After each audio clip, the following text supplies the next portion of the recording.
नित्या परमात्मने बलभद्र सुभद्रैका जगन्नाथाय ते नमः। हरे कृष्ण कृष्ण कृष्ण हरे हरे हरे राम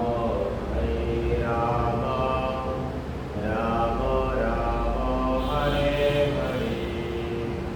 नामयं विष्णुपदाय कृष्णाय भूतले श्रीमते भक्तिवेदान्त स्वामिनीति नामिने। नमस्ते सरस्वते देवे गौरवाणी प्रचारिणे निर्विशेषशून्यवादी पाश्चात्यदेशतारिणे। हरे कृष्ण कृष्ण कृष्ण हरे हरे हरे राम राम राम हरे हरे। नामयं विष्णुपदाय कृष्णाय भूतले श्रीमते गणपतका स्वामिनीति नामिने। नमोऽचार्यपदाय नितय प्रेमाप्रदायिने गौरपादामोदय नवरग्रामतारिणे। हरे कृष्ण कृष्ण कृष्ण हरे हरे हरे राम राम राम हरे हरे। वंशकल्पतरुभ्यश्च कृपासिन्धुभ्येव च पतितानां पावनेभ्यो वैष्णवेभ्यो नमो नमः।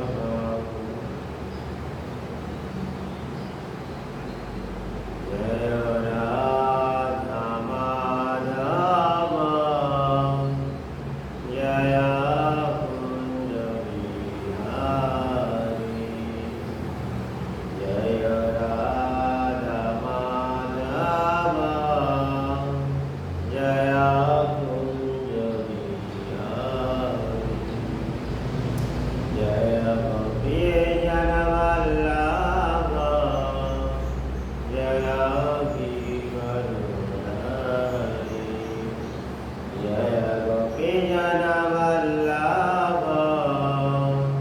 जय गिरिवरधारी।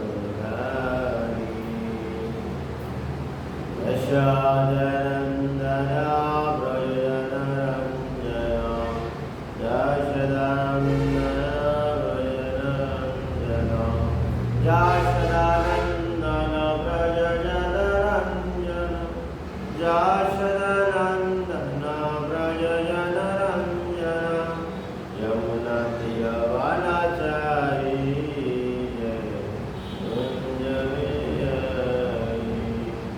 यमुनातीरवनचारी जय गिरिवरधारी। हरे कृष्ण कृष्ण कृष्ण हरे हरे हरे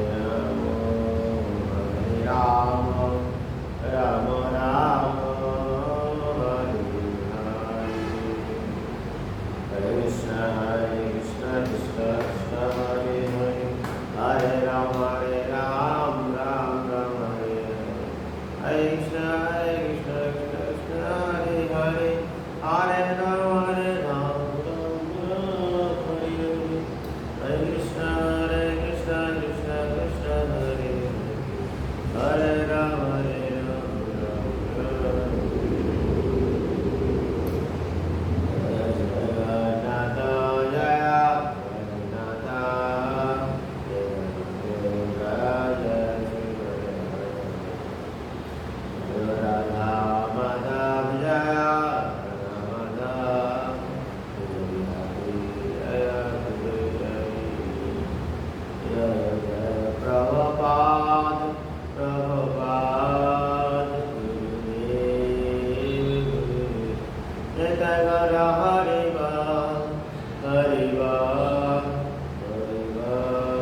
कीर्तन की याद कृष्ण प्रपात की भगवान।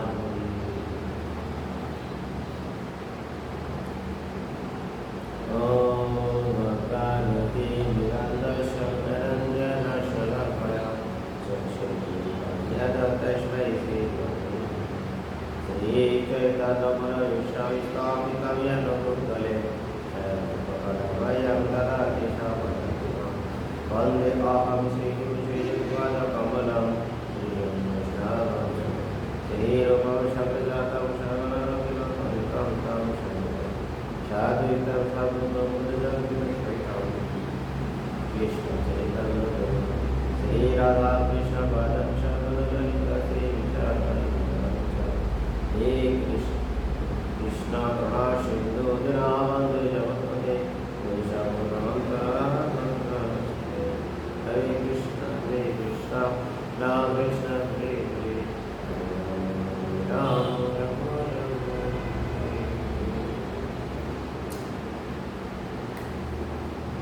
रामायण कृष्ण वैष्णव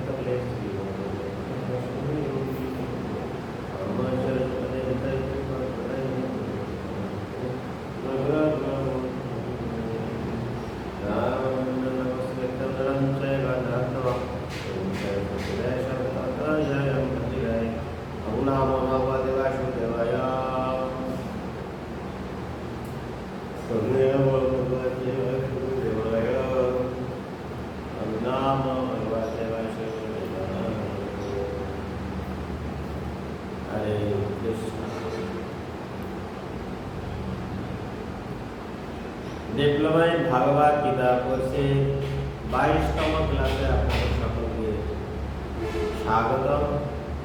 হরে কৃষ্ণ। আজকে স্টুডেন্ট সংখ্যা মনে আছে নেই বললেই চলে, মাত্র 2 জন অনলাইনে করতে চায় না।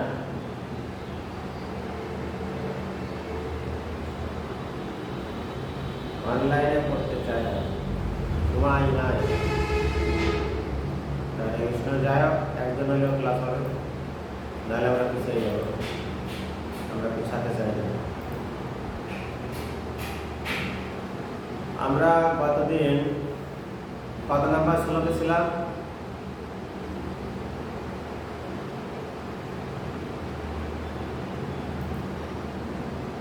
নীতিমালাতে কত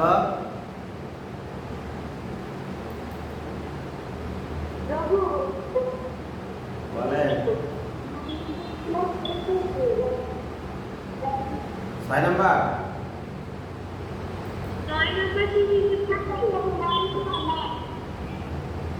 9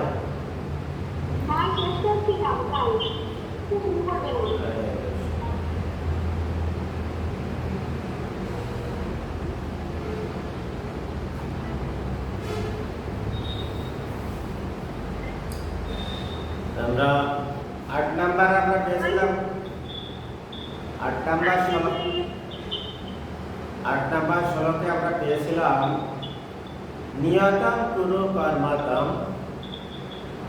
কর্ম জ্যায় হি অকর্মণ শরীর ইয়াপি ক্রিয়তে না প্রসদ্য অকর্মণ। যা বলছে ভগবান শ্রীকৃষ্ণ ঈশ্বরকে বলেছিল যে তুমি শাস্ত্রোক্ত কর্মের অনুষ্ঠান করো,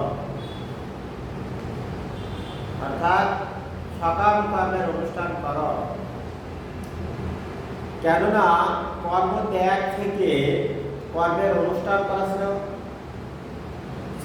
কিছু না করার থেকে কিছু করা ভালো। ভগবান শ্রীকৃষ্ণ অর্জুনকে বলেছে কিছু না করার থেকে কিছু করা ভালো। কর্ম না করে কেউ টিকে থাকতে পারে, আমরা কর্ম তাকে করতেই। সেই ক্ষেত্রে আমরা অনেক কিছু পেয়েছিলাম। এখানে পরবর্তী শ্লোকে আমরা এটা পাবো, এটা আমাদের আলোচনার মূল বিষয় ছিল আজকে। ইয়ার্থাৎ কর্মণ্য আত্র लक अयं कर्म बंधनं तदर्थं कर्म कौन्तेय मुक्त संगः समाचर यज्ञार्थात् कर्म नत्र लक अयं कर्म बंधनः तदर्थं कर्म कौन्तेय मुक्त संगः समाचरः यज्ञ अर्थात् कर्म नत्र लक अयं कर्म बंधनः तदर्थं कर्म कौन्तेय मुक्त संगः समाचरः। उच्चारणे कोनो समस्या আছে?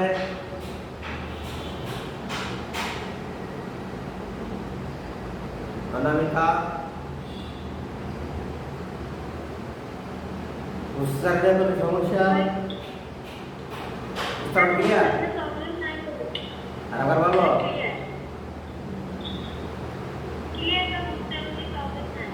আচ্ছা, কিন্তু মাতাজি কোনো সমস্যা আছে?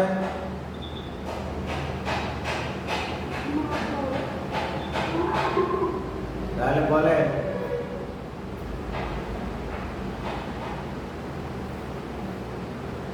উচ্চারণ বলেন। অনামিকা মাতাজি বলেন।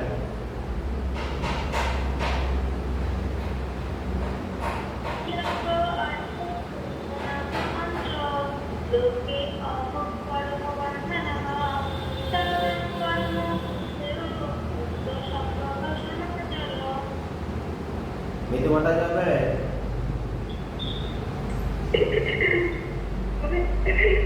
বলে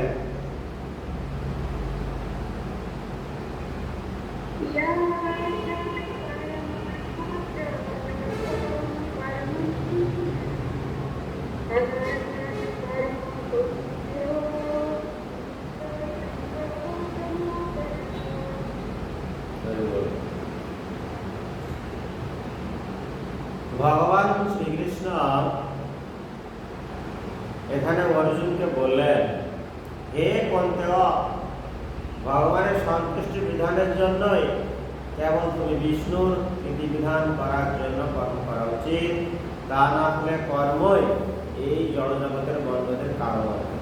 তোমার কর্তব্য কর্ম অনুষ্ঠান করো, এভাবে তুমি সর্বদাই কর্মবন্ধন থেকে মুক্ত থাকতে পারবে। হরে কৃষ্ণ। যেহেতু দেহ প্রতিপালন করবার জন্য প্রতিটি জীবকে কর্ম করতে হয়, তাই দেহ প্রতিপালনের জন্য অত্যন্ত গুরুত্বপূর্ণ। আমরা কি এমনি এমনি কর্ম করি?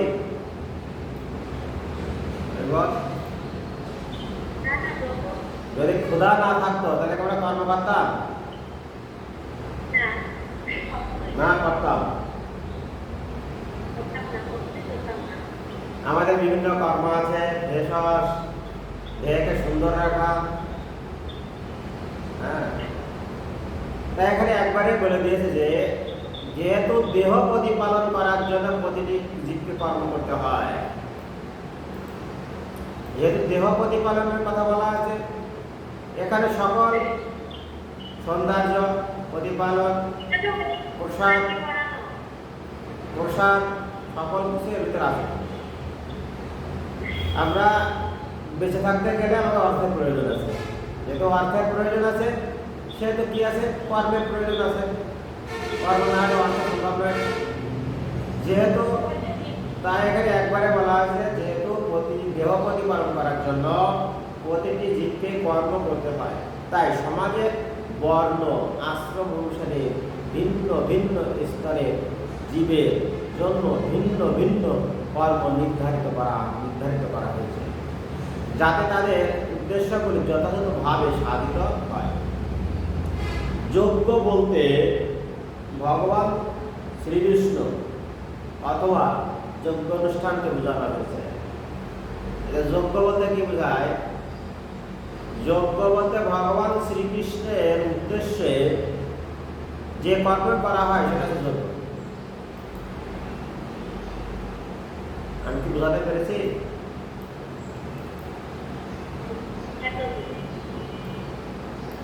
এখন আমরা যে সকালে ভগবানের জন্য যদি ফুল তুলি ভগবানের সেবার জন্য, সেটা কি যোগ্য?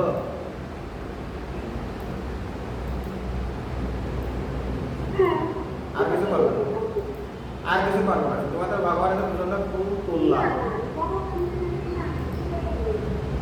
সেটাও যোগ্য না? বলা আছে যে সেটাও যোগ্য। ভগবানের সেবার জন্য ফুল তুলেছি, তার জন্য, ভগবানের জন্য, তাহলে এটা যোগ্য। যখন আমরা সবজি ক্রয় করতেছি তখন যদি মনে করেন ভগবানের জন্য সবজি ক্রয় করছি, তখন সেটা যোগ্য। ভগবানের জন্য রান্না করছি, এটা যোগ্য। এখানে বলা আছে ভগবান শ্রী বিষ্ণু অথবা ভগবান শ্রী বিষ্ণুর প্রীতার্থে, ভগবান শ্রী বিষ্ণুর প্রীতার্থে যে কর্মই করা হোক না কেন সেটা যোগ্য। যজ্ঞ বলতে ভগবান শ্রী বিষ্ণু অথবা যজ্ঞ অনুষ্ঠানকে বোঝায়। হ্যাঁ, ভগবান শ্রী বিষ্ণু অর্থাৎ যেখানে ভগবান শ্রী বিষ্ণু যুক্ত আছে সেটা যজ্ঞ। তাহলে বলা আছে যজ্ঞ বলতে ভগবান শ্রী বিষ্ণু অথবা যজ্ঞ অনুষ্ঠান, অর্থাৎ তাই তাকে প্রীতি, অর্থাৎ ভগবান শ্রী বিষ্ণুকে প্রীতি, অর্থাৎ ভগবান শ্রী বিষ্ণুকে প্রীতি করার জন্য সমস্ত যজ্ঞের অনুষ্ঠান করা হয়। বেদে বলা হয়েছে যজ্ঞ বৈ বিষ্ণব্র, পক্ষান্তরে নানা প্রকার আচার অনুষ্ঠানের মাধ্যমে যজ্ঞ করা আর সরাসরিভাবে ভগবান শ্রী বিষ্ণুর সেবা করা দ্বারা একই উদ্দেশ্য সাধিত হয়। যজ্ঞ, হোমযজ্ঞের মাধ্যমে কি হয়? বিষ্ণুর উদ্দেশ্যে আহুতি দেওয়া হয়। ঠিক একই কথা, ভগবানের যজ্ঞে আহুতি দেওয়া আর ভগবানের সেবা করা, সরাসরি সেবা করা, একই কথা, একই উদ্দেশ্য। রাহুল বাবু বোঝা যাচ্ছে?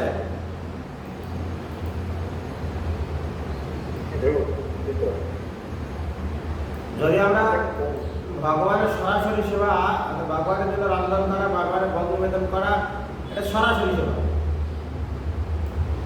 আর যজ্ঞের উদ্দেশ্যে, বিষ্ণু যজ্ঞের উদ্দেশ্যে যেটা করা হয় ওটাও ভগবত সেবা। এই দুইয়ের মধ্যে কোনো পার্থক্য নেই।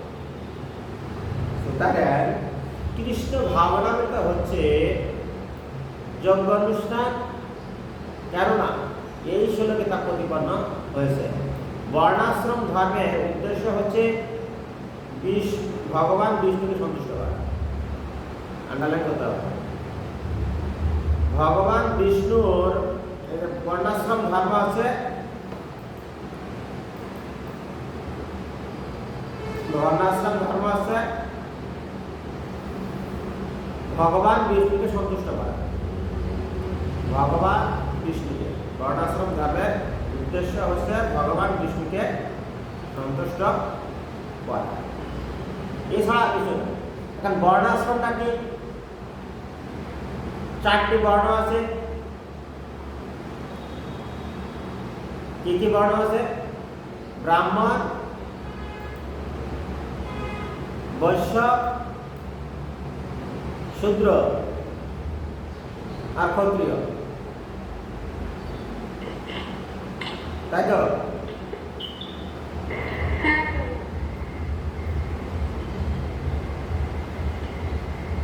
চারটি বর্ণ। আরটা কি আছে? এটা সব বর্ণ। তাই ব্রাহ্মণ, ক্ষত্রিয়, বৈশ্য, শূদ্র, এই যে বর্ণ। আর চারটে আশ্রম আছে। কি কি? ব্রহ্মচর্য, গৃহস্থ, বানপ্রস্থ আর সন্ন্যাস, এই চারটা আশ্রম।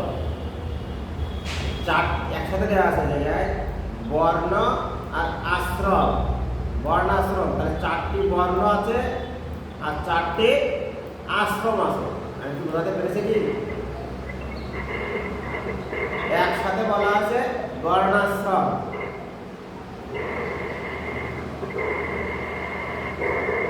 বোঝা যাচ্ছে না নাকি?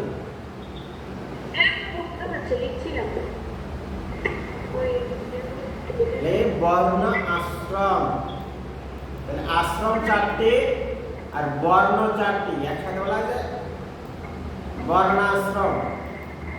তাহলে 4টি বর্ণ কি?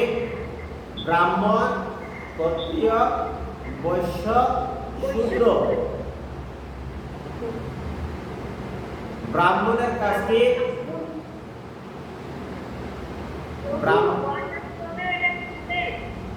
বুঝানি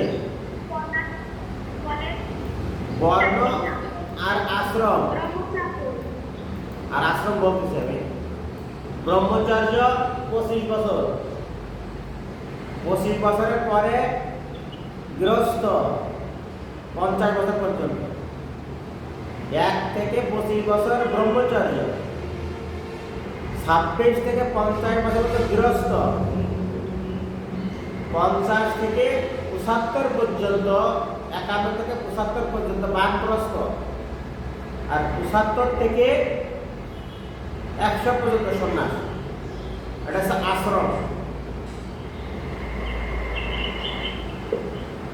আর বর্ণ হচ্ছে ব্রাহ্মণ, বৈশ্য, শূদ্র।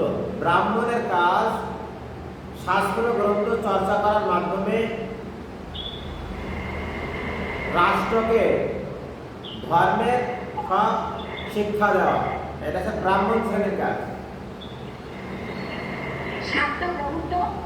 শাস্ত্র গ্রন্থ অধ্যয়ন করে এই শাস্ত্র অধ্যয়ন সম্পর্কে শিক্ষা দেওয়া, আর সেই অনুযায়ী রাষ্ট্রকে চলতে সহায়তা করা, এটা ব্রাহ্মণের কাজ।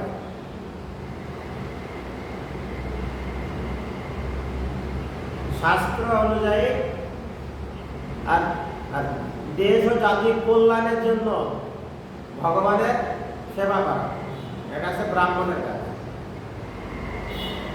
ক্ষত্রিয়ের কাজ রাষ্ট্রকে রক্ষা করা, রাষ্ট্রকে পরিচালনা করা, সেনাবাহিনী রক্ষা করা, সেনাবাহিনী ক্ষত্রিয়ের কাজ। রাজনীতি, যেটা রাজনীতি তো ক্ষত্রিয়ের কাজ, ব্রাহ্মণের কাজ নয়। ক্ষত্রিয়ের কাজ প্রজা পালন করা, আর ব্রাহ্মণের কাজ শাস্ত্র গ্রন্থকে রক্ষা করা, ধর্মকে রক্ষা করা, জীব জগতের কল্যাণের জন্য, জীব জগতের কল্যাণের জন্য যোগ্যানুষ্ঠান করা, বিভিন্ন ভগবত সেবা আয়োজন করা, জীবকে শিক্ষা দেওয়া। যে স্কুল কলেজে যে শিক্ষা, গুরুকুলের যে শিক্ষা, বলে ব্রাহ্মণের কাজ। ব্রাহ্মণ শিক্ষা দিবে, পূজা অর্চনা ব্রাহ্মণ করবে, এটা হচ্ছে ব্রাহ্মণের কাজ। কোন রাষ্ট্রের যদি শুভ কর্ম শুরু হয়, সেখানে ব্রাহ্মণ কাজ করবে, সে জায়গায় ব্রাহ্মণ সেই জায়গায় বংশযজ্ঞ টজ্ঞগুলো করবে, এগুলো ব্রাহ্মণের কাজ। এই ব্রাহ্মণ হলো উচ্চ বর্ণ। ব্রাহ্মণের পরামর্শ নিয়ে, ব্রাহ্মণের কাছে পরামর্শ নিয়ে ক্ষত্রিয় দেশ চালাবে। আমি কি বোঝাতে পারছি?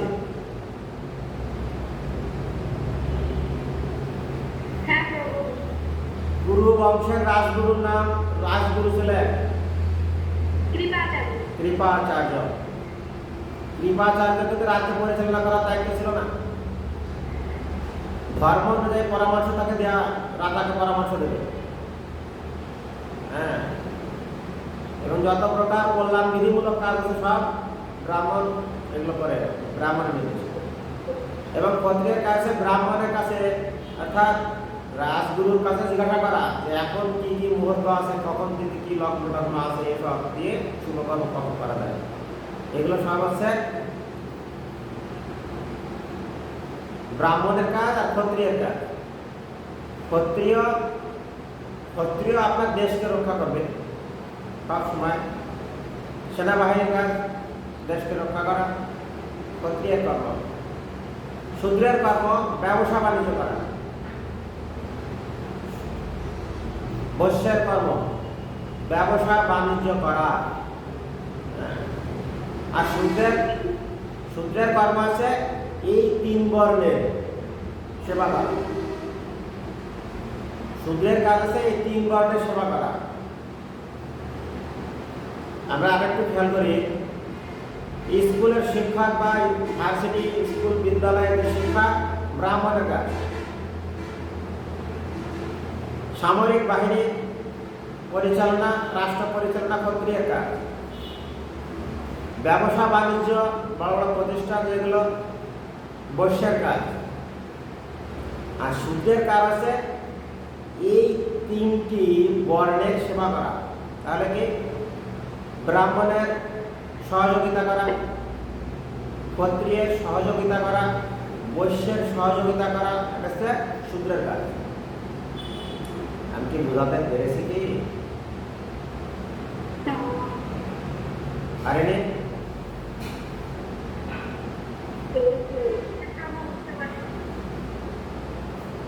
এখানে দেখা যাচ্ছে একটা স্কুলে বা একটা বিশ্ববিদ্যালয়ে যারা উপাচার্য থাকেন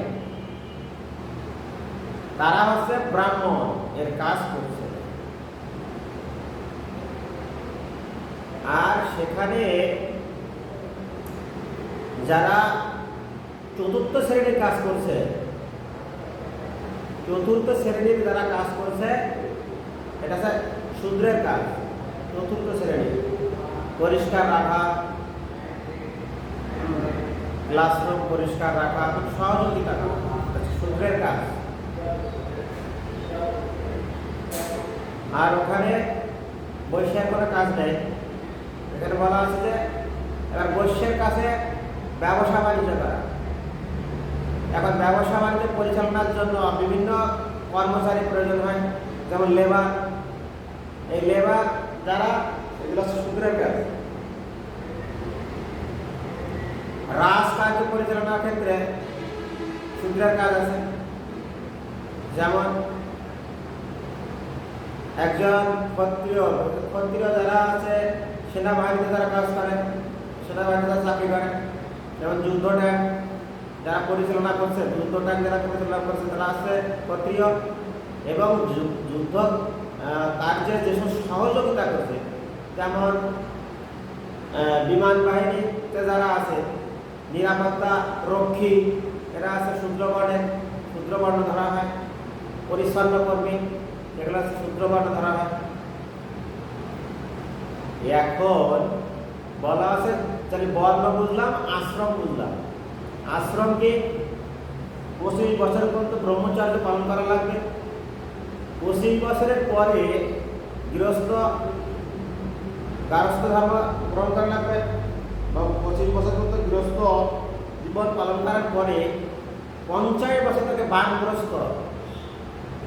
হ্যাঁ, তাহলে ব্রহ্মচার্য 25 বছর গ্রহণ করা, পড়াশোনা করবে। কয়েকটা দন্তান্ন বান গৃহস্থ। তাহলে 25 বছর পর্যন্ত শিক্ষা অর্জন। কি শিক্ষা? ধর্মকে জানা। তা আমাদের এখন তো সেই জড় শিক্ষা যেগুলো, তখন যে শিক্ষা ছিল গুরুকুলে শিক্ষা অর্জন করা হয়। 25 বছর শিক্ষা অর্জন করো ধর্ম সম্পর্কে। তারপরে সেই ধর্ম সম্পর্কে শিক্ষা অর্জন করার পরে গৃহস্থ জীবন পালন করবে, গৃহস্থ প্রবেশ করবে। ধর্ম অনুযায়ী যে শিক্ষা অর্জন করবে সেই শিক্ষা অনুযায়ী গৃহস্থ জীবন পালন করবে। গৃহস্থ জীবন পালন করে বানপ্রস্থে যে কিভাবে প্রচার করে, ভগবানকে প্রচার করবে। প্রচারের জন্য পড়াশোনা করবে গৃহস্থ। তারপরে সন্ন্যাস হচ্ছে গৃহ ত্যাগ করবে। একজন ব্যক্তি গৃহ ত্যাগ করে সন্ন্যাসীর মতো আচরণ করবে। একটু বোঝাতে পেরেছে কি?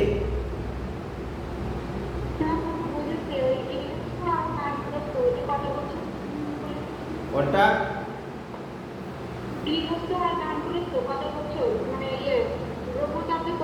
ব্রহ্মচর্য 1 থেকে 25, আর 26 থেকে 50 গৃহস্থ, 50 থেকে 75 বানপ্রস্থ, 25 বছর করে, আর 75 থেকে 100 এটা আছে সন্ন্যাস। সন্ন্যাস গৃহস্থ ধর্ম ত্যাগ করবে, বানপ্রস্থ গৃহস্থ থাকবে কিন্তু গৃহের কোনো কাজে সে সম্পৃক্ত থাকবে না। বানপ্রস্থ গৃহস্থ থাকবে কিন্তু গৃহস্থের মধ্যে সে জড়াবে না। সে কি করে, 25 বছর যখন হয়ে যাবে, সন্তান যখন 25 বছর পূর্ণ হবে, তার কাছে দায়িত্ব দিয়ে দিতে হবে। দায়িত্ব দিয়ে এবার সন্তান কি করবে, গৃহ পরিচালনা করবে, আর পিতা কি করবে, প্রচারের জন্য প্রস্তুতি নেবে। শাস্ত্র গ্রন্থ নিপুণভাবে অধ্যয়ন এবং প্রচারের জন্য প্রস্তুতি নেওয়া। সন্ন্যাস 75 থেকে সন্ন্যাস শুরু করবে, সে প্রচার শুরু করবে। আরে গৃহস্থ 50 বছর পর্যন্ত। আমি কি বোঝাতে পেরেছি কি? তাই বলছে বর্ণাশ্রম ধর্মের উদ্দেশ্য হচ্ছে ভগবান শ্রীকৃষ্ণকে সন্তুষ্ট করা। তাহলে একজন স্টুডেন্ট 1 থেকে 25 সে গ্রন্থ অধ্যয়ন করবে, তারপর সে অধ্যয়ন অনুযায়ী সন্তান সন্ততি যারা থাকবে তাদেরকে শিক্ষাদান করে তাদেরকে ভক্তি জীবনে আনবে 50 পর্যন্ত। তারপরে সন্তান বিবাহযোগ্য হলে বিবাহ দিয়ে তার কাছে সংসার দিয়ে দিবে। সেইবার সংসার থেকে কি নেবে, রিটায়ার নেবে, নিয়ে তিনি শাস্ত্র গ্রন্থ অধ্যয়নে মনোনিবেশ করে প্রচারের জন্য প্রস্তুতি নেবে। তারপর সন্ন্যাসে যায় তিনি সেই গ্রন্থগুলো প্রচার করা শুরু করবেন, কৃষ্ণকে প্রচার, একদম কৃষ্ণের জন্য জীবন দান করবেন। এটা সমস্ত একটি মানুষের জীবন, জীবন রুটিন যেটা বলা হয়। বর্ণাশ্রম আচার্যতা পুরাণে পুরুষান পুরা বলছে বর্ণাশ্রম চারাবতা পুরুষে না পুরা কুমান দেওয়া আছে। তাই বিষ্ণুকে সন্তুষ্ট করার জন্যই কেমন কর্ম করা উচিত। তাই বিষ্ণুকে সন্তুষ্ট করার জন্যই কেমন কর্ম করা উচিত। শুধু সন্তুষ্ট, তাকে দুঃখ নয়, এছাড়া আর সমস্ত কর্মই আমাদের এই জড়জগতের বন্ধন আবদ্ধ করে রাখে। সেই কর্ম ভালোই হোক আর খারাপই হোক না কেন, সেই কর্ম ফল অনুষ্ঠাতাকে জড় বন্ধনে আবদ্ধ করে রাখে। বুঝা যাচ্ছে? এছাড়া আর সমস্ত কর্মই বিষ্ণু বিধান প্রীতি বিধানের জন্য যে কর্ম, এটা কর্মবন্ধন করে না। এছাড়া আর যত রকম কর্ম আছে না কেন জড়বন্ধনের আবদ্ধ করে রাখে। সেই কর্মটা ভালো হোক আর খারাপ হোক, সেই কর্মফল ব্যক্তিকে আবদ্ধ করে রাখে। তাই কৃষ্ণকে সন্তুষ্ট করার জন্য কৃষ্ণ ভাবনাময় হয়ে কর্ম করতে হয়। প্রত্যেক কর্মে কৃষ্ণকে স্মরণ করা উচিত। এইভাবে যে ভগবানের সেবা পরায়ণ হয়েছে সে আর কখনো জড়বন্ধনে আবদ্ধ হয় না, মুক্ত স্তরে বিরাজিত হয়। এটি হচ্ছে কর্ম সম্পাদনের মহৎ কৌশল। এবং এই পন্থা শুরুর প্রারম্ভে রাজা দক্ষ যথার্থ গৃহস্থ ছিলেন, রাজা দক্ষ। তাই এই রাজা দক্ষ কি করেছেন, শুরুর প্রারম্ভে এই পন্থা প্রবর্তককে, এই পন্থার প্রবর্তক হচ্ছে দক্ষ, রাজা দক্ষ পথ প্রদর্শক। এই চতুর্বর্ণ, এই চতুর্থ আশ্রম, 4টে আশ্রম পথ প্রদর্শক রাজা দক্ষ। নোট, এই 4টি বর্ণের চারটি আশ্রমের পথ প্রদর্শক আছে রাজা দক্ষ।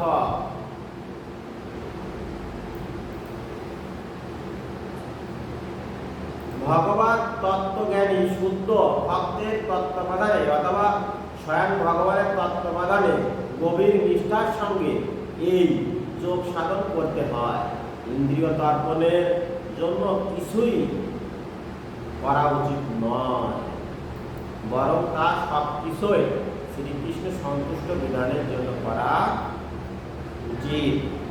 এভাবে অনুশীলনের ফলে শুধু যে কর্মফলের বন্ধন থেকে মুক্ত হওয়া যায় তা নয়, তাছাড়া ভগবানের অপ্রাকৃত প্রেম ভক্তির স্তরে ক্রমশ উন্নীত হওয়া যায়, যার ফলে তার সচ্চিদানন্দ পরম ধামে উন্নীত হওয়া সম্ভব।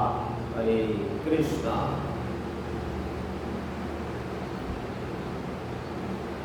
সহ যজ্ঞ প্রজা স্রষ্টা পুরা উবাচ প্রজাপতিঃ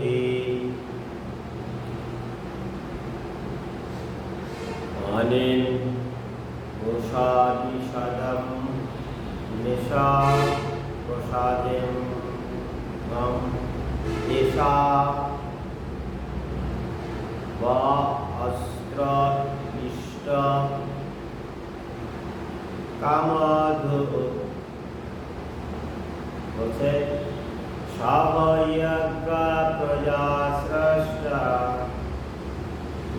শ্রেষ্ঠা পুরুবচ প্রজাপতিঃ অনিল প্রসাদিষধম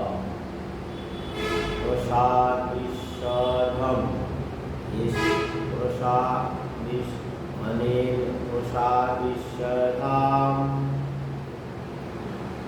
এষা বা অস্ত্র ইষ্ট কামধু সহযজ্ঞ প্রজা স্রষ্টা পুরুবচ প্রজাপতিঃ অনিল প্রসাদিষধমের প্রসাদম প্রসাদিষধম এষা বি অস্ত্র ইষ্ট কামধু। ভুল আছে থেকে বানান একদম বলেন।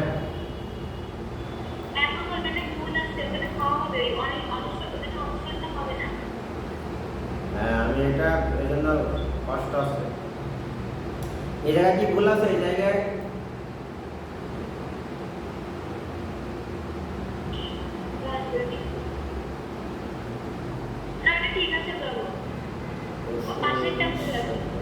ঠিক আছে। সহযজ্ঞ প্রজা শ্রেষ্ঠা পুরুবচ প্রজাপতিঃ অনিল প্রসাদিষধম এষা বস্ত্র ইষ্ট কামধু।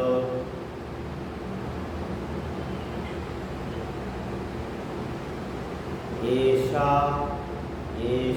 বা অস্ত্র ইষ্ট কামধু। এষা বা অস্ত্র ইষ্ট কামধু। লাস্টের এই এর থেকে এষা আসলো, এষা এই জায়গা মা পর্যন্ত হাস আসবে ভেঙে দিলে, আর এই কাজ থেকে এষা ব অস্ত্র ইষ্ট কামধু। এই জায়গাতে ইষ্ট আসবে ব বলার থেকে অ, বোঝা যাচ্ছে? সহযজ্ঞ প্রজা স্রষ্টা পুরুবচ প্রজাপতিঃ অনিল প্রসাদিষধম এষা বা অস্ত্র ইষ্ট এষা এষাব অস্ত্র ইষ্টকামধো সহয়জ্ঞ প্রজা স্রষ্টা পুরা উবাচ প্রজাপতিঃ অনেন প্রসাবিশ্বধাম এষা বা অস্ত্র ইষ্টকামধো। ক্লিয়ার?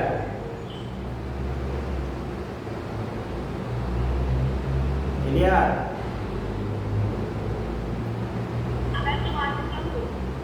আবার বলবো কিন্তু মাথাতে ক্লিয়ার?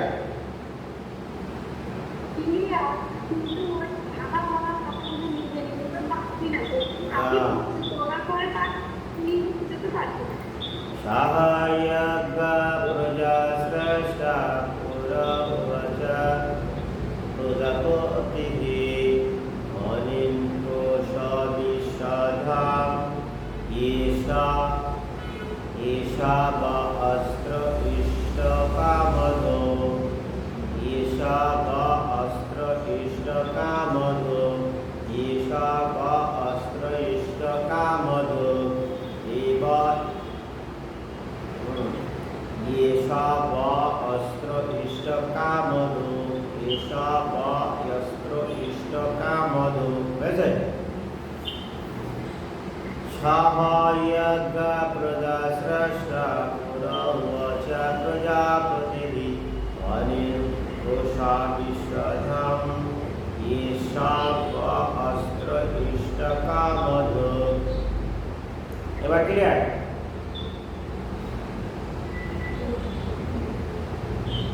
এবার ক্লিয়ার? লাভ হয়েছে?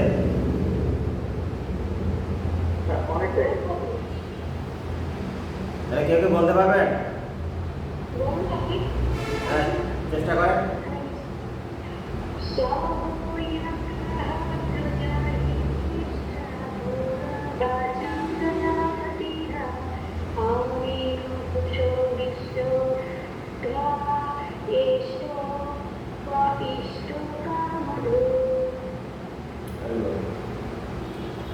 অনামিকা হবে নাকি?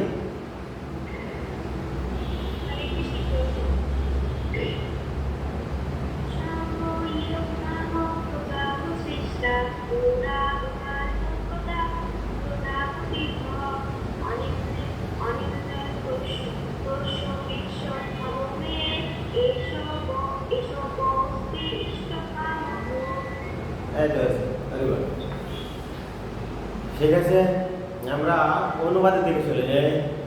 সৃষ্টির প্রারম্ভে, সুন্দর কথা বলেছে, সৃষ্টির প্রারম্ভে সৃষ্টিকর্তা যজ্ঞাদি সহ প্রজা সকল সৃষ্টি করে বলেছিলেন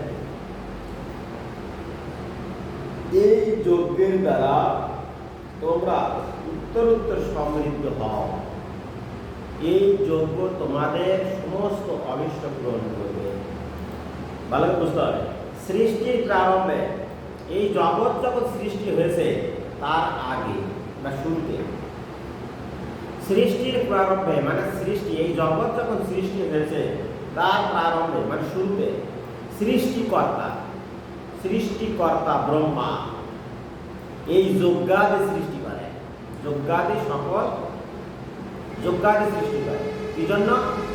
যজ্ঞাদি সহ প্রজা সকল সৃষ্টি করে, প্রজাদেরও সৃষ্টি করে আর এই যজ্ঞাদিও সৃষ্টি করে।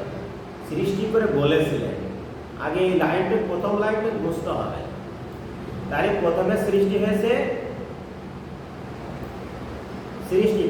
ব্রহ্মাণ্ড সৃষ্টির আগে যজ্ঞ সৃষ্টি হয়েছে, আর কি সৃষ্টি হয়েছে? প্রজা সৃষ্টি হয়েছে। আগে যজ্ঞ এর সহ প্রজা সৃষ্টি হয়েছে। সৃষ্টি করে তিনি বলেছিলেন এই যজ্ঞের দ্বারা উত্তরোত্তর সমৃদ্ধ হও। প্রজা সৃষ্টি করলো কি জন্য? যজ্ঞ করার জন্য। আর যজ্ঞ সৃষ্টি করলো কেন? যজ্ঞ সৃষ্টি করলো প্রজারা এই যজ্ঞ করে সমৃদ্ধশালী হতে পারে। সৃষ্টির প্রারম্ভে, সৃষ্টির শুরুতে সৃষ্টিকর্তা ব্রহ্মা যজ্ঞ সৃষ্টি করলেন, এবং এই যজ্ঞ কারা করবে? এই প্রজারা। এই প্রজাদের সৃষ্টি করে বলে তোমাদের এই যজ্ঞের মাধ্যমে উত্তরোত্তর সমৃদ্ধি হতে পারবে।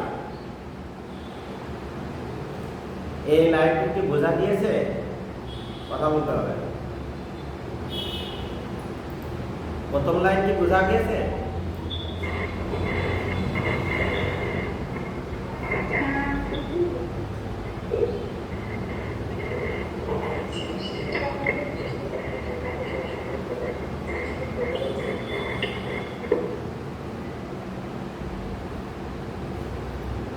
বলছে সৃষ্টির প্রারম্ভে, মানে ব্রহ্মাণ্ড সৃষ্টির আগে, শুরুতে সৃষ্টিকর্তা তো ব্রহ্মা।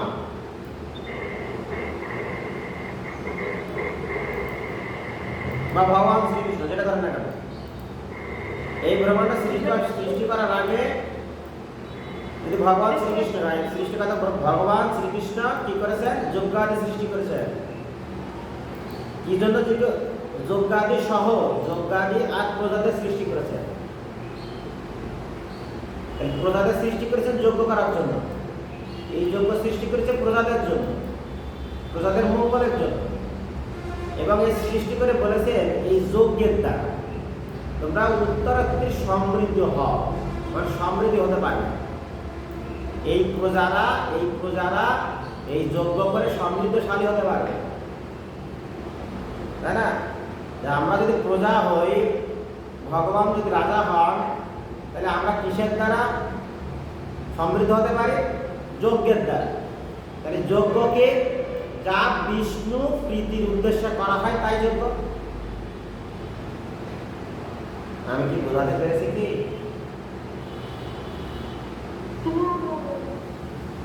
রাহুল বাবু ক্লিয়ার?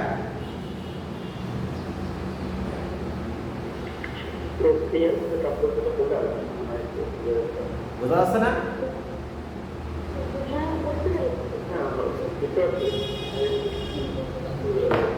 সৃষ্টির প্রারম্ভে যখন ব্রহ্মাণ্ড সৃষ্টি শুরু করেছে, সৃষ্টিকর্তা ভগবান কি করেছে? যজ্ঞাদি সহ প্রজা সকল সৃষ্টি করেছেন। যজ্ঞাদি সৃষ্টি করেছেন, প্রজাও সৃষ্টি করেছেন। যজ্ঞ সৃষ্টি করেছেন কাদের জন্য? প্রজাদের জন্য, যেন প্রজারা যজ্ঞ করে সমৃদ্ধশালী হতে পারে। আমরা যদি প্রজা হই, তাহলে আমাদের সমৃদ্ধশালী হওয়ার জন্য কি করতে হবে? যজ্ঞ করতে হবে।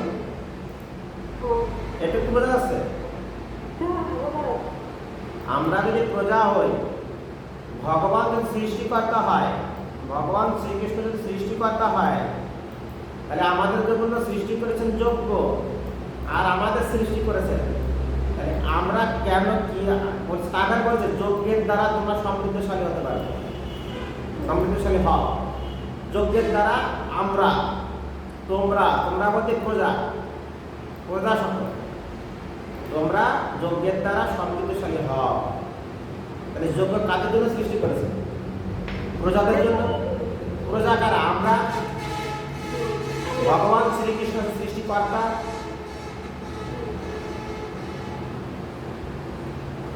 এই যজ্ঞ, হ্যাঁ, না আমরা যেটা করি সেটা যজ্ঞ না। আমরা এই সৃষ্টিকর্তা কৃষ্ণের জন্য যা করবো সেটা যজ্ঞ। এই যজ্ঞ তোমাদের সমস্ত অনিষ্ট পূরণ করে, মানে আশা, বুঝছে না? কি করবে? আমাদের সকল আশা মনোবাঞ্ছা পূরণ করবে এই যজ্ঞ। বুঝতে পেরেছে? এর মধ্যে কতখানি গুরু তত্ত্ব রয়েছে।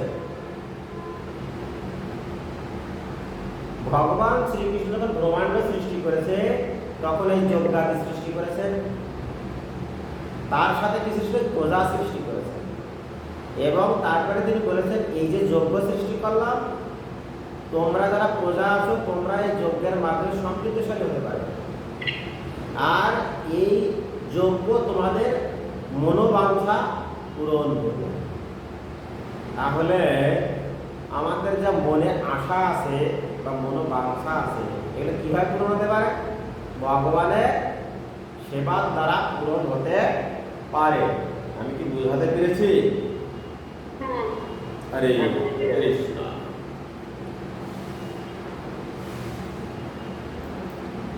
ভগবান শ্রীবিষ্ণু এই জড়জগৎ সৃষ্টি করে মায়াবদ্ধ জীবদের ভগবান সেবাতে ফিরিয়ে যাবার সুযোগ করে দিয়েছে। ভগবান ধামে ফিরে যাওয়ার সুযোগ করে দিয়েছে। পরমেশ্বর ভগবান শ্রীকৃষ্ণের সঙ্গে ভগবান শ্রীকৃষ্ণের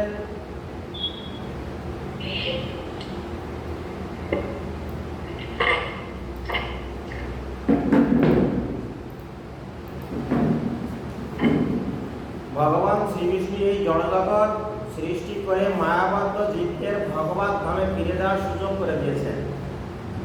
পরমেশ্বর ভগবান শ্রীকৃষ্ণের সঙ্গে তাদের যে নিত্য সম্পর্ক রয়েছে সেই সম্পর্কের কথা ভুলে যাওয়ার ফলে জীব সকল এই জড়া প্রকৃতিতে পতিত হয়ে জড় বন্ধনে তারা আবদ্ধ হয়ে পড়েছে।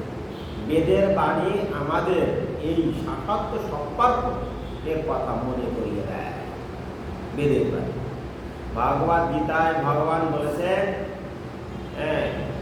ভগবান কি বলেছেন? ভগবান বলেছেন যে বেদের উদ্দেশ্য হচ্ছে তাকে জানা। কাকে জানা? ভগবান বলেছেন যে বেদের উদ্দেশ্য হচ্ছে ভগবানকে জানা। বলা আছে কি সমস্ত জীবের ঈশ্বর হচ্ছেন ভগবান শ্রী বিষ্ণু। সুখদেব গোস্বামী বলেছেন নানাভাবে বর্ণনা করে বলেছেন যে ভগবান হচ্ছে সবকিছুর মূল। বলছেন ভগবান বিষ্ণু হচ্ছেন প্রজাপতি। প্রজাপতি সৃষ্টি করেছেন প্রজা সৃষ্টি আর প্রজাপতি আলাদা জায়গায়। প্রজা সকল সৃষ্টি করেছেন। প্রজা হচ্ছে আমরা, আর প্রজাপতি কাকে বলা হয়? কে বলতে পারবে? প্রজাপতি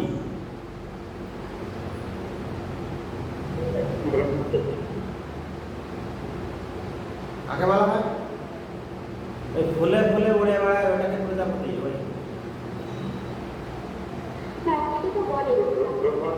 এখানে কি সেটা বলা হয়েছে?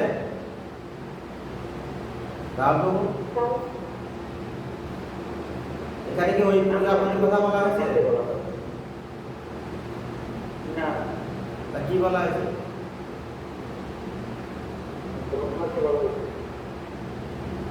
ব্রহ্মাকে বলা হয়েছে। অর্থাৎ এই জীবদের যারা পতি মানে কি? পতি মানে কি? পতি মানে স্বামী, তাই তো? স্বামীর কাজ কি?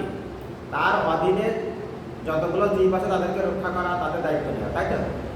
ঠিক যেমন একটা বিবাহের মাধ্যমে একজন দায়িত্ব নেওয়া হয়, তাই তাকে স্বামীপতি বলা হয়। একজনের দায়িত্ব নেয়। আর প্রজাপতি প্রজাদের যিনি দায়িত্ব নিয়েছেন তাকে বলা হয় প্রজাপতি। আমি বোঝাতে পেরেছি? এবার প্রজা সৃষ্টি করেছে। এই সকল প্রজাদের যারা প্রতিনিধিত্ব করে তারা হচ্ছে প্রজাপতি। যেমন ভগবান শিব, তার অধীনে যে সমস্ত ভূত লোক মানে ভূত প্রেত পশু যারা আছে তার অধীনে আছে, তাদের প্রতি কে? তারা যদি প্রজা হয় তাদের প্রতি আছে ভগবান শিব। ভগবান শিব হচ্ছে প্রজাপতি। ব্রহ্মা হচ্ছে প্রজাদের প্রতি, তার অধীনে প্রজা রয়েছে। আর যারা প্রজাদের যারা শাসন করে তারা হচ্ছে প্রজাপতি। আমি বুঝাতে পেরেছি কি? হ্যাঁ, রাজার প্রজা আমরা বুঝি। রাজার প্রজা কি বুঝি? রাজাদের বলা হয় প্রজাপতি। প্রধানমন্ত্রী তিনি আমাদেরকে শাসন করছেন না, আমরা তার অধীনে না। তার প্রধানমন্ত্রী আছে রাজা, আমরা হচ্ছে প্রজা। আর আমরা যার অধীনে আছি তার মানে আছে প্রধানমন্ত্রীর অধীনে আছি, তার মানে কি প্রজাপতি আছে প্রধানমন্ত্রীকে বলা হয়। যারা পরিচালনা করে, প্রজাদের যারা পরিচালনা করে, যারা নিয়ন্ত্রণাধীন আছে। আমি আরো একটা ক্লিয়ার করে বলি, আমাদের যে দেশ, প্রধানমন্ত্রী মন্ত্রীদের কন্ট্রোল করে, মন্ত্রীরা এমপিদের কন্ট্রোল করে, এমপিরা ঠিক আছে জেলা প্রশাসক জেলা প্রতিনিধিত্ব করে। আর জেলা ভাইস চেয়ারম্যান আছে, আমরা চলে গেলাম চেয়ারম্যান পর্যায়ে। চেয়ারম্যানদের নিয়ন্ত্রণ করে উপজেলা থেকে। আর উপজেলা আর চেয়ারম্যানরা কাদের নিয়ন্ত্রণ করে? মেম্বারদের। মেম্বাররা তার এলাকায় যে যতগুলো লোক আছে তাদের নিয়ন্ত্রণ করে। তাহলে এই জায়গায় যে ওয়ার্ড যে মেম্বার আছে তার অধীনে যতগুলো লোক আছে তাদেরকে বলা হয়, এই ওয়ার্ড মেম্বারকে বলা হয় কতজন লোকের প্রজাপতি। মেম্বার তার অধীনে যতগুলো প্রজা আছে তাদের দায়িত্ব তার কাছে, মেম্বারের কাছে। এইবার এই মেম্বারদেরকে যারা নিয়ন্ত্রণ করে চেয়ারম্যান, এই যারা নিয়ন্ত্রণ করছে তাদেরকে সকলকে প্রজাপতি বলা হয়ে থাকে, প্রজাদের প্রতি। এখানে ওই যে ফুলে ফুলে উড়ে বেড়ায় ওই প্রজাপতি নয়, প্রজাতে পেরেছে কি? হরে কৃষ্ণ। এইগুলো না বুঝলে কখনোই গীতা বোঝা যাবে না। গীতা বুঝতে গেলে এগুলো বোঝাতে হবে, না তো ফুলে ফুলে ঘুরে বেড়ায় ওই প্রজাপতি মনে হবে।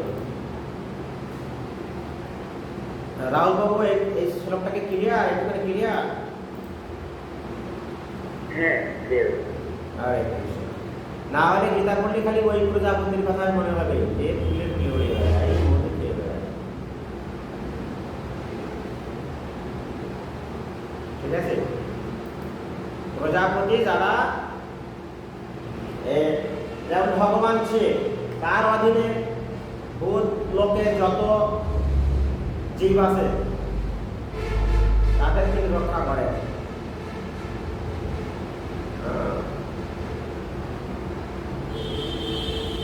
এইভাবে বলছে যে পরমেশ্বর ভগবান শ্রীকৃষ্ণের সঙ্গে তাদের যে নিত্য সম্পর্ক রয়েছে সেই সম্পর্কের কথা ভুলে যাবার ফলে জীব সকল এই জড়া প্রকৃতিতে পতিত হয়ে জড় বন্ধনে তারা আবদ্ধ হয়েছে। বেদের বাণী হচ্ছে শাশ্বত সম্পর্ক থেকে মনে করিয়ে দেয়। ভগবদ গীতায় ভগবান বলেছেন, আমরা এখানে পড়েছি এগুলো, যে বলছে যে তিনি সমস্ত জীবের প্রতি, এই যে প্রতি, বিষ্ণু আছে প্রজাপতি, তিনি সমস্ত জীবের প্রতি, তিনি সমস্ত প্রজাদের প্রতি, হ্যাঁ তিনি পতিরও প্রতি।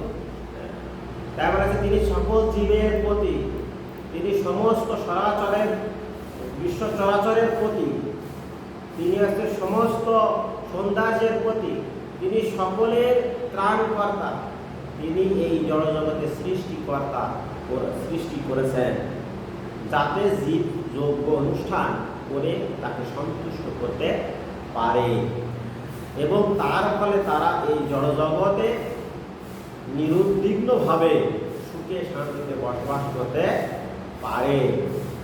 তারপর এই জড় দেহ ত্যাগ করার পর তারা ভগবানের অপ্রাকৃত লোকে প্রবেশ করতে পারে। অপার করুণাময় ভগবান মায়াবদ্ধ জীবের জন্য এই সমাজ আয়োজন করে রেখেছেন। যজ্ঞ অনুষ্ঠান করার ফলে বদ্ধজীব ক্রমশ কৃষ্ণ চেতনা লাভ করে এবং সর্ব বিষয়ে ভগবানের দিব্য গুণাবলী অর্জন করে। বৈদিক শাস্ত্র এই কলিযুগে সংকীর্তনযোগ্য, এই যে অনামিকা সেদিকে প্রশ্ন করেছিল, সংকীর্তনযোগ্য।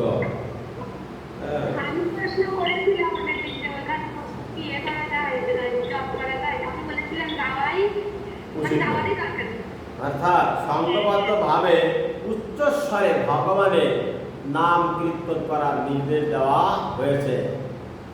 তাহলে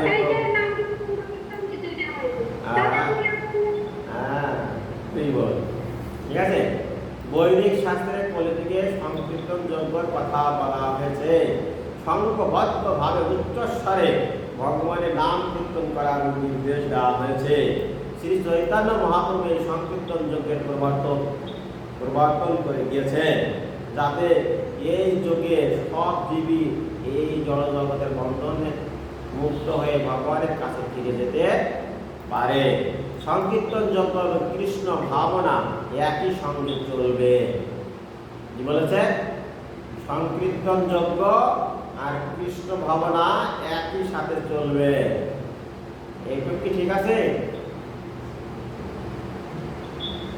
সংকীর্তন যজ্ঞ চলছে কিন্তু কৃষ্ণ ভাবনা নেই। সংকীর্তন যজ্ঞ চলছে কিন্তু কৃষ্ণ ভাবনা নেই।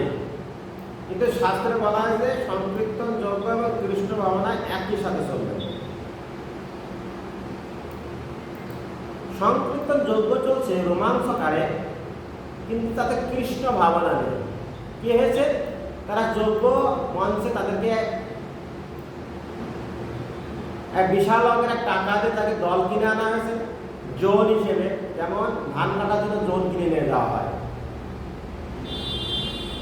তারা পেশাদারি জোন হয়ে গিয়েছে, তাদেরকে কিনে নিয়ে আসা হচ্ছে। তারা নাম কীর্তন করে টাকা ইনকাম করার জন্য তারা এগুলো করছে। তারা কি করছে? তাদের যে আচার নেই, কিনে কৃষ্ণ ভাবনা নেই, আচার নেই। যার আচার নেই তার প্রচার করার কোনো অধিকার নেই। যার কৃষ্ণ ভাবনা, আচার নেই, আচরণ নেই, তার সংকীর্তন যজ্ঞ করার অধিকার নেই। কিন্তু বোঝাতে পেরেছি কি?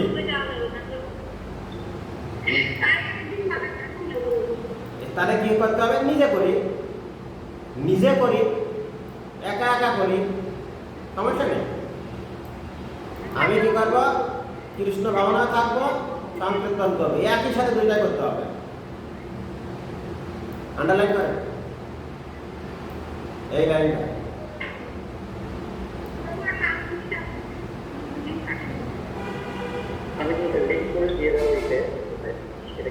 এটা থেকে এই জায়গা থেকে করেন, বৈদিক শাস্ত্রের থেকে একদম এই চলবে পর্যন্ত আন্ডারলাইন করে রাখেন।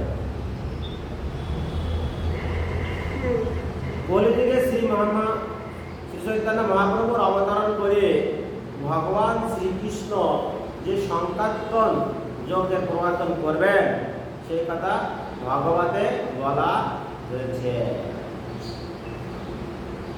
এই কলিযুগে যথেষ্ট বুদ্ধিমত্তা সম্পন্ন মনীষীরা সংকীর্তন যজ্ঞের দ্বারা পার্শ্বদযুক্ত ভগবান শ্রী গৌর হরির আরাধনা করবেন। বৈদিক শাস্ত্রে আর যে সমস্ত জাত যজ্ঞের কথা বলা হয়েছে সেগুলি অনুষ্ঠান করা এই কলিযুগে সম্ভব নয়। কিন্তু সংকীর্তন যজ্ঞ এত সহজ উচ্চস্বরে যে সকল উদ্দেশ্যে অনায়াসে যে কেউ যজ্ঞানুষ্ঠান করতে পারে। ভগবদ গীতায় প্রথম অধ্যায় 14 নম্বর শ্লোকে পরিবর্ণ করা হয়েছে।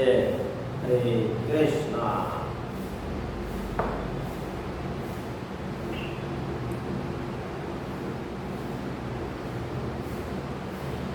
দেবন ভাবয়াত আনেন ये देवा भवस्तुवः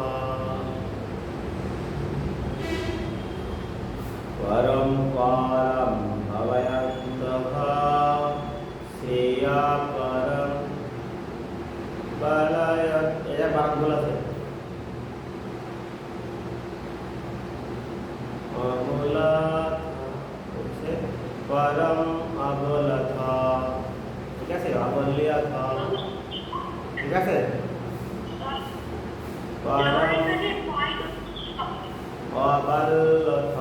ঠিক আছে? দেবান ভাবয়াতানেন ये देवा भवयस्तुवः परं परं भवयन्त श्रेया परं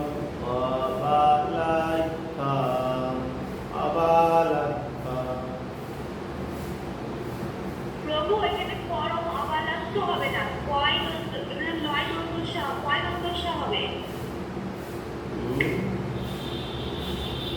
কয় ব্যাপার শেষ হবে, হ্যাঁ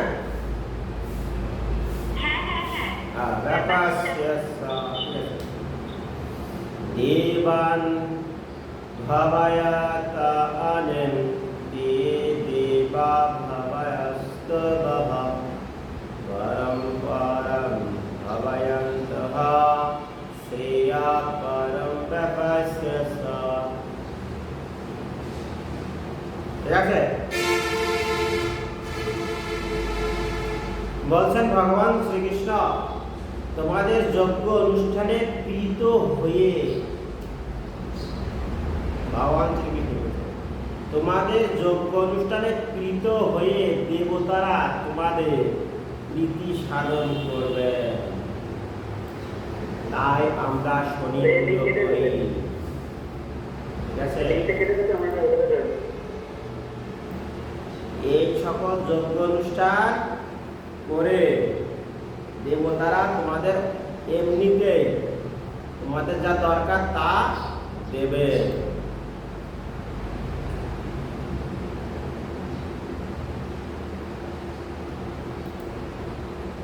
এবার কি হবে? হরে কৃষ্ণ হরে কৃষ্ণ।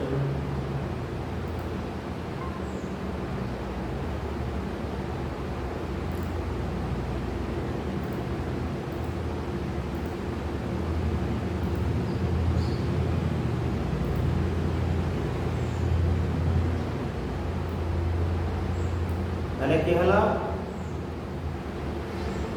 তোমাদের যজ্ঞ অনুষ্ঠানে প্রীত হয়ে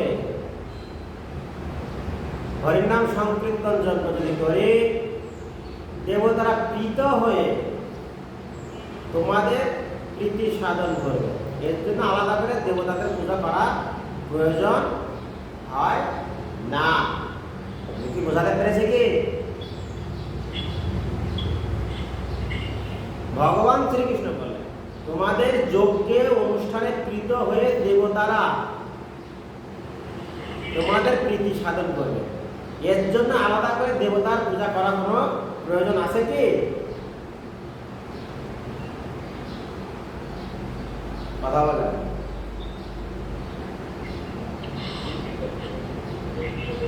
আছে কি? লক্ষ্মী পুজো করার দরকার আছে কি? হ্যাঁ, দরকার নাই। অনামিকা বলছে তাই না? অনামিকা তো নিজে লক্ষ্মী পুজো করে বাড়ি।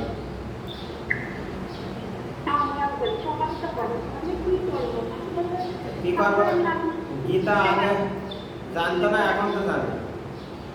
ভগবান শ্রীকৃষ্ণ বলে যজ্ঞ করতে অর্থাৎ ভগবানের সেবা করলে ভগবান প্রীত হয়, আর ভগবান প্রীত হলে দেবতারা এমনি প্রীত হয়, আর দেবতারা প্রীত হয়ে আমাদের যা দরকার সেটা আমাকে দেবেন। এইভাবে পরম্পরা পরস্পরের প্রীতি সাধন করার মাধ্যমে তোমরা পরম মঙ্গল লাভ করবে। কে বলল?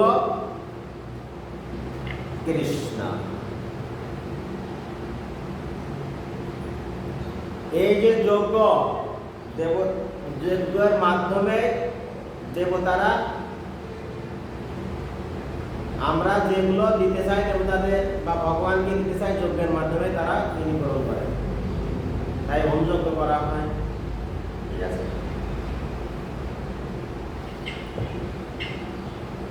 বললেন যে ভগবান জড়জগতের দেখাশোনার ভার ন্যস্ত করেছেন বিভিন্ন দেব দেবীর উপর। এই জড়জগতে প্রতিটি জীবের জীবন ধারণের জন্য আলো, বাতাস, জল আদি প্রয়োজনীয়তা রয়েছে, অপরিহার্য। ভগবান তাই এই সমস্ত অকাতরে দান করেছেন এবং এই সমস্ত বিভিন্ন শক্তি তত্ত্বাবধান করার ভার তিনি দিয়েছেন বিভিন্ন দেব দেবীর উপর, যারা হচ্ছেন তার দেহের বিভিন্ন অংশ। কার? ভগবান শ্রীকৃষ্ণের বিভিন্ন অংশ। যেমন আমরা দেবতারা বলি, এই সমস্ত দেব দেবীরা প্রসন্নতা অপ্রসন্নতা নির্ভর করছে যজ্ঞ অনুষ্ঠানের উপর। ভিন্ন ভিন্ন যজ্ঞ ভিন্ন ভিন্ন দেবতার তুষ্টি সাধনের জন্য সন্তুষ্টি হয়, কিন্তু তা বলেও সমস্ত যজ্ঞের পূজা যজ্ঞপতি এবং পরম ভক্তাকে শ্রী বিষ্ণুই আরাধনা করা হয়। ভগবদ গীতাতে বলা হয়েছে যে শ্রী বিষ্ণু স্বয়ং সমস্ত যজ্ঞের ভোক্তা, ভক্তারম যজ্ঞ তপস্যাম। তাই যজ্ঞপতি পরম তুষ্ট বিধান করা হচ্ছে সমস্ত যজ্ঞের প্রধান উদ্দেশ্য। এই সমস্ত যজ্ঞগুলি যখন সুচারুরূপে অনুষ্ঠিত হয় তখন বিভিন্ন বিভাগীয় প্রধান দেবদেবীরা সন্তুষ্ট হয়ে প্রচুর পরিমাণে প্রাকৃতিক সৌন্দর্য দান করে এবং মানুষরা তখন আরও কোনো অভাব থাকে না। তখন আর এইভাবে যজ্ঞ অনুষ্ঠান করলে ধন ঐশ্বর্য লাভ হয় ঠিকই, কিন্তু এই লাভগুলি যজ্ঞের মুখ্য উদ্দেশ্য নয়। যজ্ঞের মুখ্য উদ্দেশ্য হচ্ছে জড় বন্ধন থেকে মুক্ত হওয়া। যজ্ঞপতি বিষ্ণু যখন কৃত হয় তখন তিনি জীবকে মায়ার বন্ধন থেকে মুক্ত করেন। যজ্ঞ অনুষ্ঠানের ফলে সব রকমের কার্যকলাপ পরিশুদ্ধ হয়। তাই বেদে বলা হয়েছে আহার শুদ্ধ শুদ্ধি। বলা আছে যজ্ঞ অনুষ্ঠান করার ফলে খাদ্য সামগ্রী শুদ্ধ হয়, তা আহার করার ফলে জীবের সত্তা শুদ্ধ হয়। সত্তা মানে মন, সত্তা শুদ্ধ হওয়ার ফলে স্মৃতি শুদ্ধ হয়, আর কি হয় তখন সে মোক্ষ লাভের জন্য পথ খুঁজে পায়। এইভাবে জীবের চেতনা পরিশুদ্ধ হয়ে কৃষ্ণ ভাবনার পথে অগ্রসর হয়। এই শুদ্ধ চেতনা শুদ্ধ হয়ে গেছে বলেই আজকে আমরা এই জগতে বিভিন্ন প্রকার বিভ্রান্তি করাতে করছি, বিভ্রান্ত হয়ে পড়ছি। আমরা কি বুঝতে পেরেছি কি?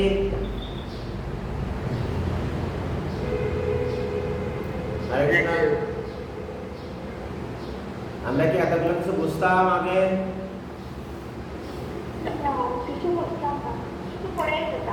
আরে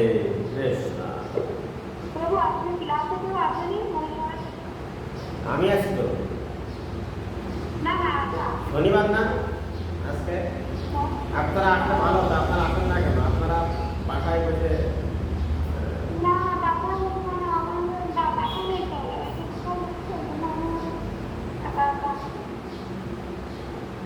আজকে কি এমন থাকবে? এই পর্যন্ত থাকবে? এই পর্যন্ত কি থাকবে? হ্যাঁ, এই পর্যন্ত রেখে দিলে ভালো হয়। রাখবো। হরে কৃষ্ণ। আমাদের এখানে বলা হয়েছে কর্মবন্ধন, জন্ম মৃত্যু পাপ পুণ্য নরক লাভ হয়। কর্মবন্ধন থেকে জন্ম মৃত্যু পাপ পুণ্য স্বর্গ নরক লাভ হয়। আমরা লিখেছি মনে হয়।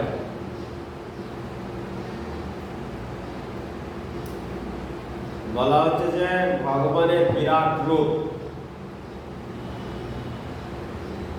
সকল দেবতার বলবো আমি এটা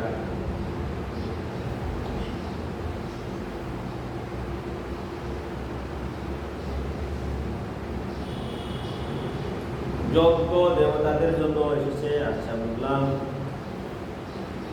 যজ্ঞের সৃষ্টি হয়েছে কত নম্বর শ্লোকে আমরা পেয়েছি? যজ্ঞের সৃষ্টি হয়েছে 3য় অধ্যায় 9 নম্বর শ্লোকে। যজ্ঞের যে সৃষ্টি হয়েছে এটা 3য় অধ্যায় 9 নম্বর শ্লোকে আমরা পেয়েছি।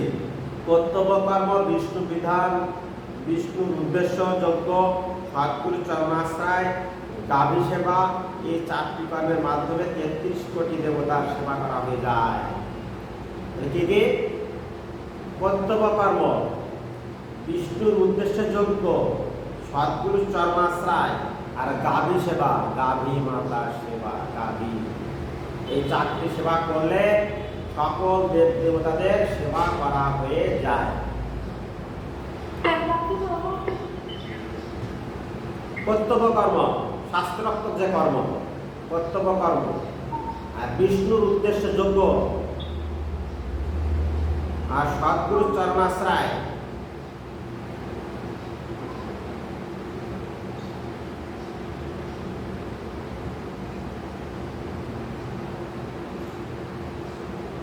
কর্তব্য কর্ম, বিষ্ণুর উদ্দেশ্যের যোগ্য,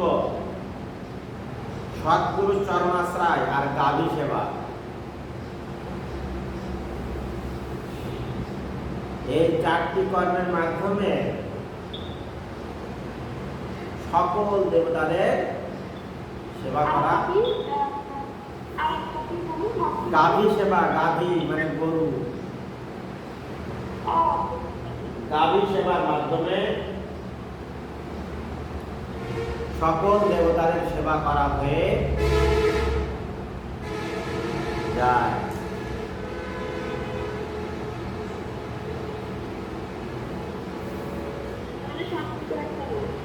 আজকে আমাদের এই পর্যন্ত। সকলের চরণে ধন্যবাদ, নাম বাঞ্ছা কল্প